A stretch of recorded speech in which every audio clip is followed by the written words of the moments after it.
История сильно нерадостная, а кто хочет повеселиться, может идти сразу лесом. Тут не обижаются.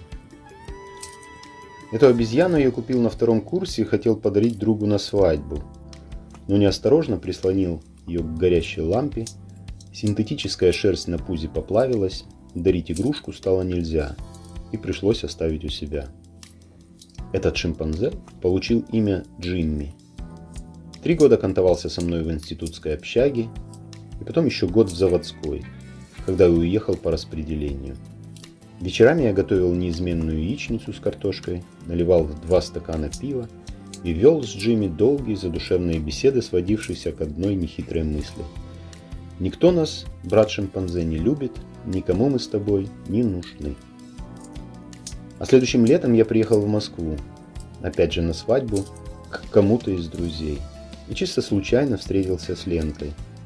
Она училась на курс младше, у нас был короткий роман в самом конце моей учебы, и тогда я оборвал отношения с подленькой такой мыслью, что найду получше. А сейчас все вспыхнуло вновь, и стало очевидно, что ничего лучше нет и быть не может. И уже через месяц мы подали заявление, и я перевез к ней чемодан книг и Джимми. Однако сам я переехать к Ленке не мог. Как молодой специалист я должен был отработать 3 года по распределению, и чтобы освободить меня от этой почетной обязанности, требовалась подпись лично самого министра. Потянулась разлука, скрашиваемая моими нечастыми приездами. «Когда тебя нет, я сплю с Джимми», — писала мне Ленка.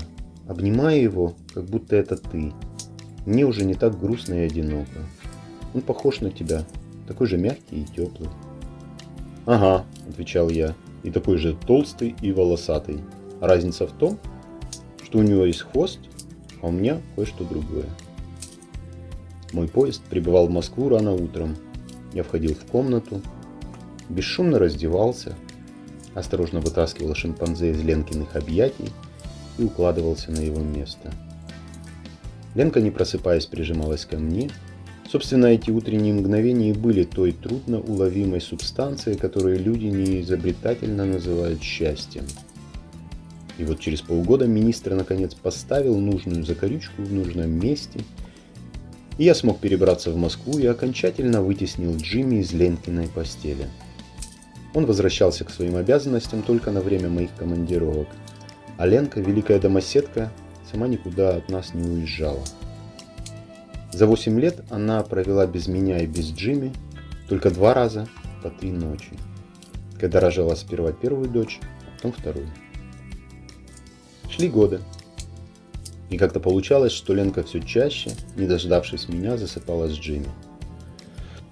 Мужики, кто сам не засиживался всю ночь за преферансом, кто никогда не увлекался компьютерными играми и красивыми девушками, так и быть, бросьте в меня камень. А кто сам не без греха, тот, возможно, поверит, что я был не самым плохим отцом и мужем. А потом Ленку сбил пьяный водитель на переходе.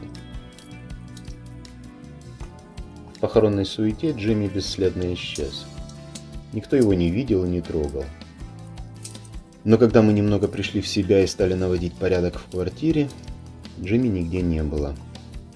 Похоже, он отправился вслед за хозяйкой. И вот 15 лет я воспитываю дочек, пытаюсь зарабатывать деньги, занимаюсь разными нужными и ненужными делами. А где-то там моя Ленка обнимает Джимми и ждет не дождется, когда я, наконец, выну из ее рук эту дурацкую обезьяну и займу свое законное место. Не грусти, малыш. Время на земле течет быстро. И министр уже занес ручку для подписи.